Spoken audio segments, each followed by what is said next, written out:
ગુજરાતના એક ગામનું નામ હતું સરસપુર, જે અમદાવાદથી થોડે દૂર આવેલું હતું. રાધા એક 30 વર્ષની મહિલા, જેની આંખોમાં હંમેશા એક મીઠી હસી અને હાથોમાં અદ્ભુત રસોઈની કળા, તેના પતિ હર્ષદ સાથે રહેતી હતી. તે ખેડૂત હતા, જે સવારે વહેલા ઉઠીને ખેતરમાં જતા અને સાંજે પરત આવીને પરિવાર સાથે વિતાવતા. તેમના 2 બાળકો, પુત્રી અને પુત્રી કાવ્યા, જે 8 વર્ષની હતી અને હંમેશા બગીચામાં ફૂલો સાથે રમતી રહેતી, અને પુત્ર અર્જુન 5 વર્ષનો, જે તેના પિતાની પડછાયા જેવો હતો, હંમેશા ખેતરમાં મદદ કરતો. રાધાનું જીવન સુખમય હતું. તે સવારે ઉઠીને ઘરના કામો કરે, બાળકોને તૈયાર કરે અને હર્ષદ માટે ગરમ રોટલી અને શાક બનાવે. તેના હાથની વાનગીઓ ગામમાં પ્રખ્યાત હતી.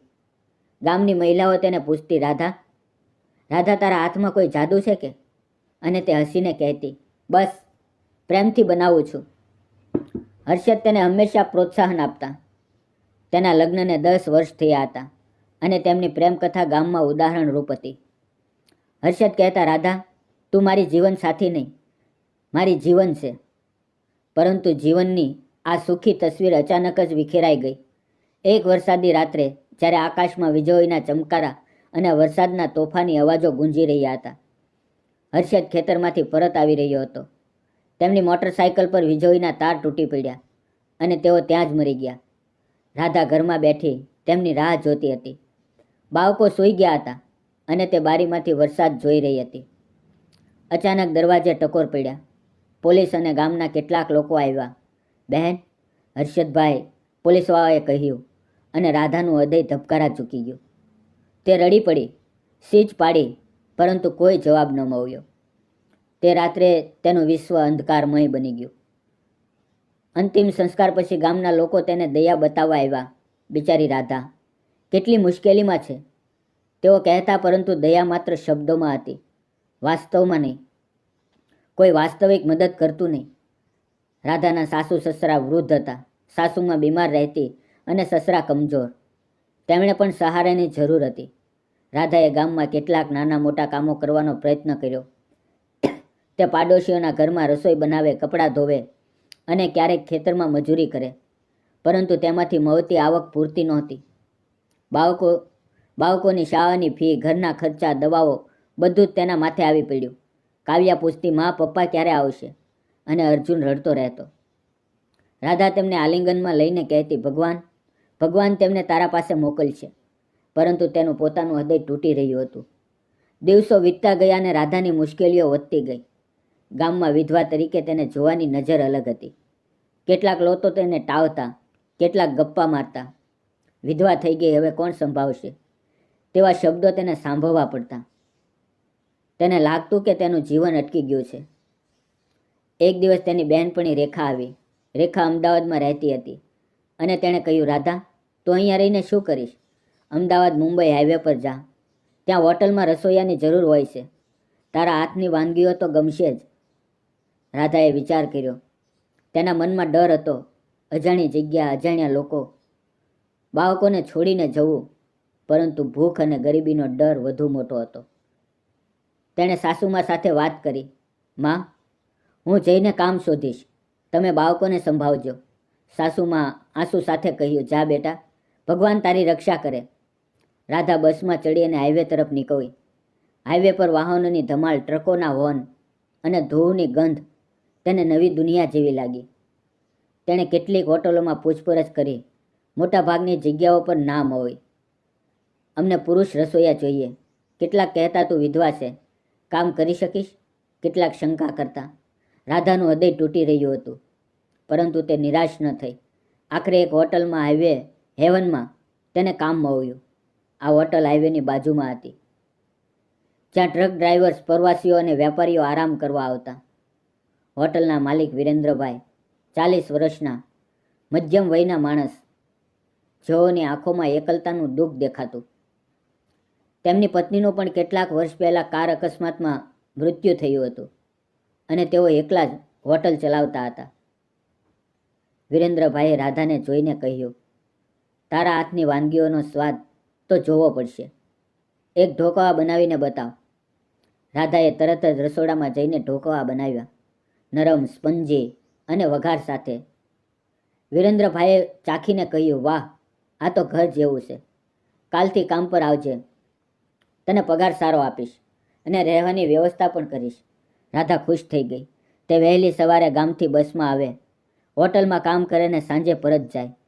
પરંતુ ધીમે ધીમે તેને હોટલમાં જ રહેવાનું કર્યું, જેથી બાળકોને અઠવાડિયામાં એકવાર મળી શકે. રાધાનું કામ હોટલમાં શરૂ થયું. તે વહેલી સવારે ઉઠીને ચા નાસ્તો બનાવે, પૌવા, ઉપમા, ઇડલી. બપોરે થાળી તૈયાર કરે, દાળ, શાક, રોટલી, ચોખા, પાપડ અને અથાણું.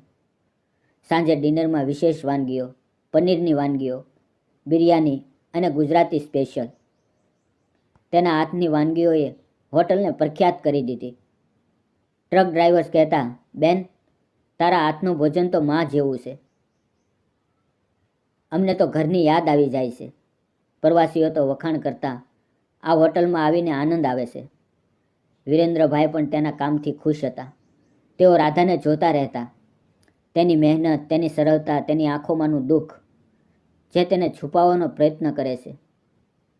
ધીમે ધીમે વિરેન્દ્રભાઈને રાધા ગમવા લાગી. તેઓ તેને વધુ વાતો કરતા. રાધા, તારા બાળકો કેમ છે? તને તો ક્યારેય થાક લાગતો નથી? તેઓ પૂછતા. રાધા હજીને કહેતી, સાહેબ, તેઓ સારા છે. કાવ્યા શાળામાં પ્રથમ આવે છે અને અર્જુન તો તમારા જેવો મજબૂત બનવા માંગે છે. વિરેન્દ્રભાઈ તેને ક્યારેક ઘરે મોકલવા માટે કારમાં બેસાડતા અને રસ્તામાં વાતો કરતા. તેઓ પોતાના ભૂતકાળ વિશે પણ કહેતા, તેમની પત્ની સુમન સાથેના દિવસો, તેમનું અકસ્માત અને એકલતાનું જીવન. સુમન ગઈ ત્યારથી હું એકલો છું. હોટલ તો મારું જીવન છે, તેઓ કહેતા. એક વરસાદી રાત્રે હોટલમાં ગ્રાહકો ઓછા હતા. વરસાદના અવાજમાં રાધા રસોડામાં કામ કરી રહી હતી. વિરેન્દ્રભાઈ તેની પાસે આવ્યાને કહ્યું, રાધા, આજે વરસાદમાં તને યાદ આવે છે કે?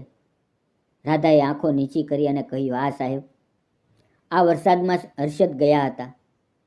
તેઓએ તેને બેસાડી અને વાતો કરવા લાગ્યા. રાધાએ તેના ભૂતકાળ વિશે વાત કરી. હર્ષદ સાથેની પહેલી મુલાકાત, તેમના લગ્ન, બાળકોના જન્મ. હર્ષદ મને હંમેશા હસાવતા. તેઓ કહેતા કે મારી હસી તેમનું જીવન છે. પરંતુ તે રાત્રે વરસાદમાં તેઓ આવ્યા નહીં. પોલીસ આવીને કહ્યું કે વીજળીના તાર. મને તો વિશ્વાસ જ ન આવ્યો. બાળકોને શું કહું? તેઓને પિતા વિના મોટા કરવા પડે છે, રાધાએ આંસુ સાથે કહ્યું. વિરેન્દ્રએ તેના હાથ પર હાથ મૂકીને કહ્યું, રાધા, હું સમજુ છું. મારી સુમન પણ ગઈ છે. આપણે બંને એકલા છીએ, પરંતુ જીવન આગળ વધે છે. આ વાતચીતથી તેમની વચ્ચે નિકટતા વધી. ધીમે ધીમે તેઓ સંબંધ પ્રેમમાં પરિવર્તિત થયો.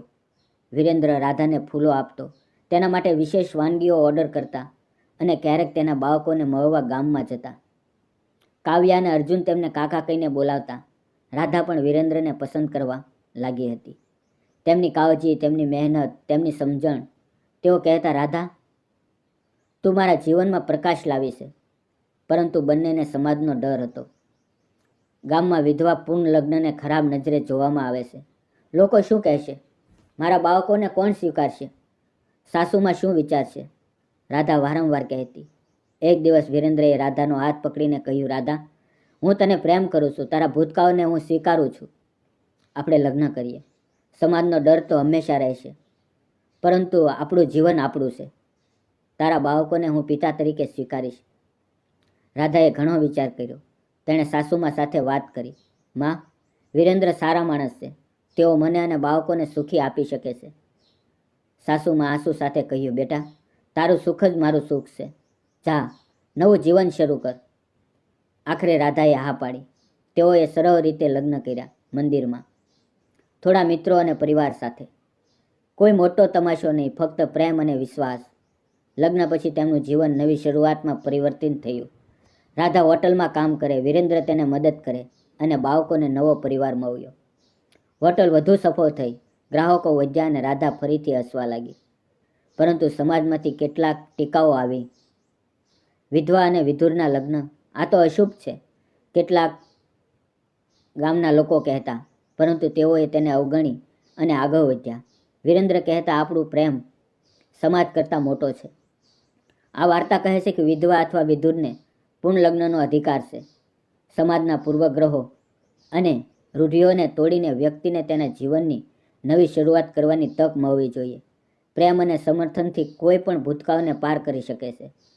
વિધવાઓને સમાજમાં સમાન અધિકાર અને આદર મળવો જોઈએ, જેથી તેઓ પોતાનું અને તેમના બાળકોનું ભવિષ્ય ઉજ્જવળ બનાવી શકે.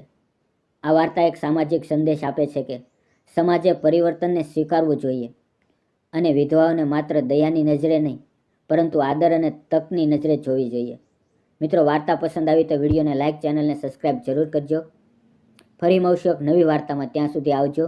અને મિત્રો, વિડીયોમાં આવેલા નામ, પાત્ર અને ઘટના ફક્ત કાલ્પનિક હતા. તેનો કોઈ પણ વ્યક્તિ, જાતિ કે ધર્મ સાથે સંબંધ નથી.